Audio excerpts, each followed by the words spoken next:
Earlier this week, at its annual Think conference, and as part of a broader suite of automation-related announcements, IBM announced a new product, Watson Orchestrate. IBM says Watson Orchestrate will provide workers across sales, human resources, operations, and more access their own interactive AI to help them perform both mundane and mission-critical tasks faster. Everything from scheduling meetings and procuring approvals to interacting with business systems and preparing proposals.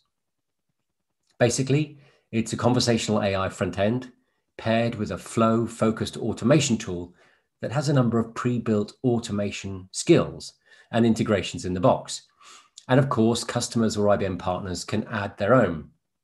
IBM promotes Watson Orchestrate's ability to help you manage your email and calendar, as well as providing natural language queries across databases, watching for changes in popular enterprise apps like those from Salesforce and SAP and Workday, and also initiating workflows.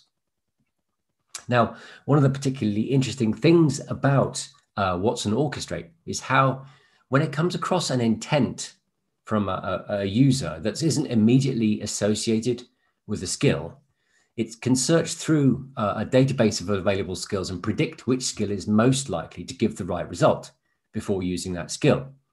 And it can also interpret when it needs to chain skills together when users ask for more complicated things. So in other words, the tool is actually using AI to assemble processes on the fly from sets of predefined skills, depending on the individual situation at hand. And those processes aren't defined up front by a designer. And that's a really nice application of AI. But let's look at this from more of a business point of view.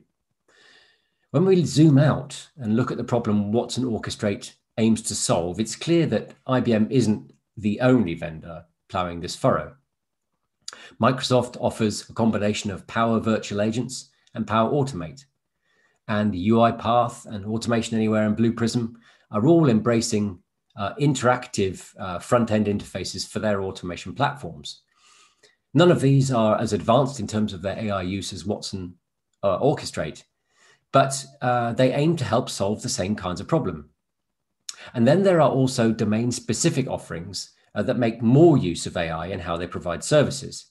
Two examples are from Amelia, which offers something it calls the Amelia Hyper-Automation Platform, which is focused on IT operations automation, and NICE, which offers a virtual assistant called Neva, which is focused on helping customer service personnel in contact centers.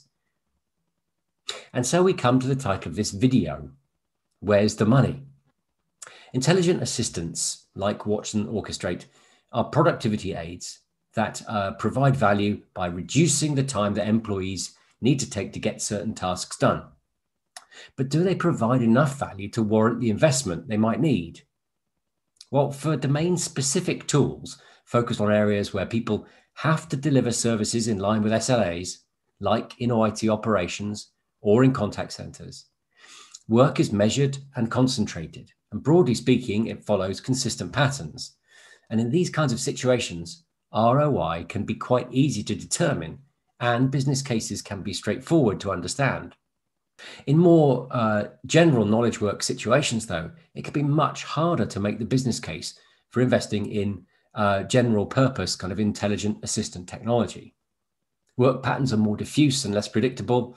And when you look out across the whole population of general knowledge workers, the overall automation opportunity is a real patchwork, which is why, in my view, when it comes to tools for these kinds of general knowledge work situations, as opposed to domain-specific service delivery scenarios, we're likely to see tools offered for free or nearly free, bundled in with broader platforms, not really as ways for vendors to make money, but as ways to try and keep customers hooked in and to build barriers to competition. And this is, of course, what IBM is already doing, and I expect to see Microsoft do the same thing. If you're adopting this technology, then you should pay attention to vendor choice. If you're looking at a basket of general kind of knowledge work use cases, you might want to prioritize talking to vendors with deep pockets that are likely to be able to stick with developing a product for the long term as part of a broader platform, even if that product is not making them any money. Thanks very much for watching. As always, really hope you've enjoyed it. Hope you found it valuable. Please like, share, and subscribe, and I will see you soon.